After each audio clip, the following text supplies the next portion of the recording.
Clara. Nandiyan ka na pala.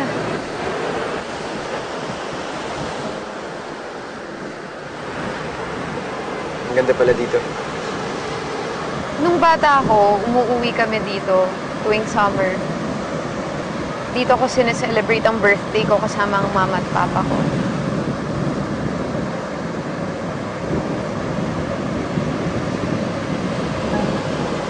Nak! Kain na! Kain na tayo! Kanina ka pa nakababad. Sorry. Paano ka magiging paaraw mo? Bakit mama kahit naman ma-sunburn pa ako? Maganda pa rin naman ako. Maganda pa rin ako kasi mana ako sa inyo. Siyempre, kayo naman naman ang magpamana ko sa ganda ng ilma.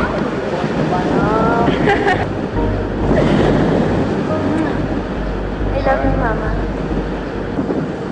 My mama maganda. Yung dalawa, kulang. Maganda kayong dalawa kasi ano.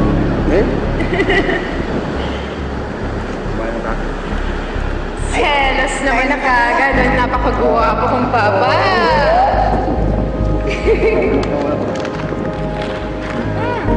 Bibit kayo na.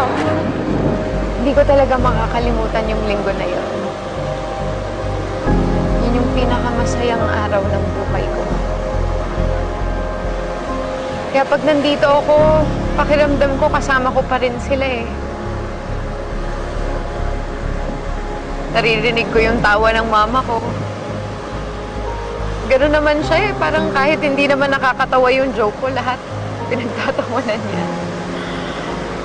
Naririnig ko pa rin yung hilik ng papa ko. Hilig niya matulog dun.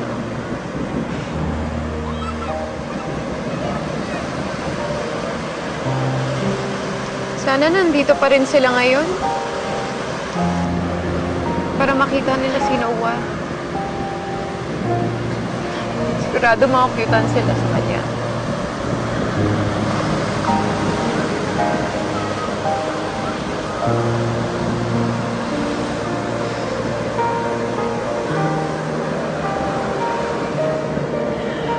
Sorry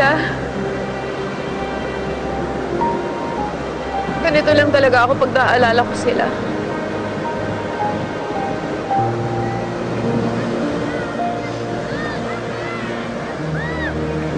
Dito din kasi sila namatay eh.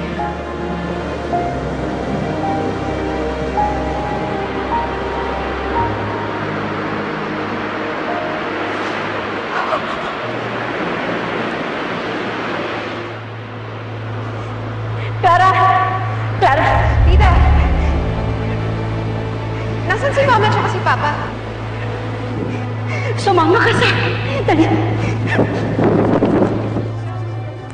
Kotse namin to!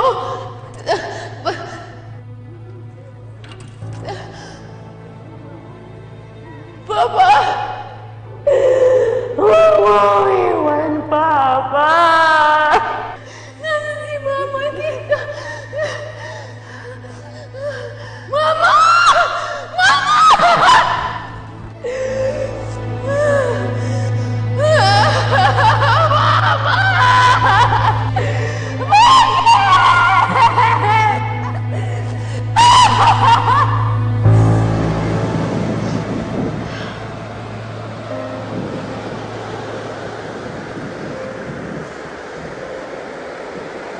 Ayun.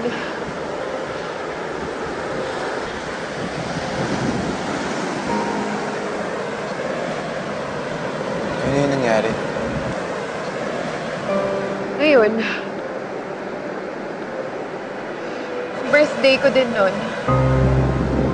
Kaya mula nun, ayoko na i-celebrate yung birthday ko eh. Kasi naaalala ko lang na sa araw na yun, doon nawala sa akin ang pamilya ko.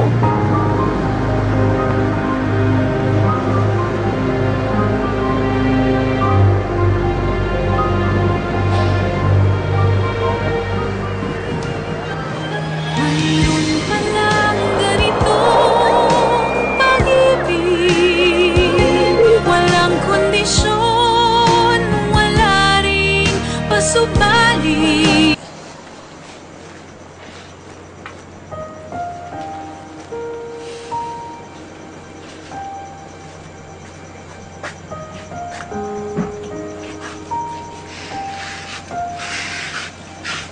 Salamat.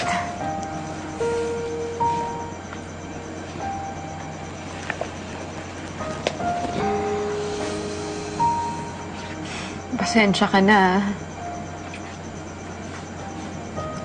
Wala eh, parang hindi ko lang napigilan sarili ko. Matagal ko na rin kasi hindi nakukwento yan eh. Ayos lang yun. Basta, kung kailangan mo ng kakwentuhan, nandito lang ako. Kung nakita kaya ako ng mga magulang ko ngayon, ano kaya sasabihin nila? Siguro sobrang disappointed, no? Sila? Disappointed sa'yo? Imposible. Tignan mo naman ako. Wala naman akong trabaho. Hiwalay ako sa asawa ko. Clara, nagkakamali ka. Alam mo kung ano yung sasabihin nila? Na matapang ka. Na lahat kaya mong gawin. Alam mo ba? Na di lahat ng mga babae kakayanin yung pinagdadaanan mo. Nakakabilib ka nga eh. Kaya hindi ka dapat mahiya sa kanila. O kahit sino man.